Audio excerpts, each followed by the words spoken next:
আপনারা কাশী বেনারস বেড়াতে আসবেন, এই বেনারসে বেড়াতে এসে আপনারা গঙ্গায় ঘুরতে চাইছেন, তো আপনারা এই গঙ্গায় ঘোরার জন্য কোথায় নৌকা নেবেন এবং এর ভাড়া কত বা এরা কোথায় কোথায় ঘোরাবে সব কিছুই জানার জন্য আমার এই ভিডিওটা পুরোটা দেখবেন বা চাইলে ফলো করতে পারেন। আমি এখন যাচ্ছি রাজেন্দ্র প্রসাদ গিরিঘাটের দিকে। রাজেন্দ্র প্রসাদ গিরিঘাটে যখন আমি নামার সঙ্গে সঙ্গে আপনারা দেখতে পাবেন বা আপনারা চাইলে যে কোনো ঘাট দিয়ে আপনারা আসতে পারেন। তো এই ঘাট বরাবর দেখবেন অনেক নৌকা দাঁড়িয়ে আছে। এই নৌকাগুলোই মূলত আপনাদের গঙ্গা দর্শন বা এই গঙ্গার পাড় বরাবর যে ঘাটগুলো রয়েছে সেগুলো দর্শন করাবে। তো 80 ঘাট থেকে নমঘাট মোট 84টা ঘাট দর্শন করার জন্য আপনারা এই নৌকাগুলো ভাড়া করতে পারেন।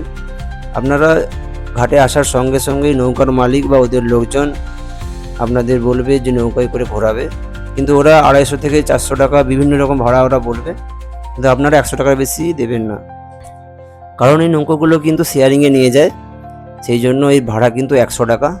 15 থেকে 20 জন না হলেই নৌকাগুলো ছাড়বে না।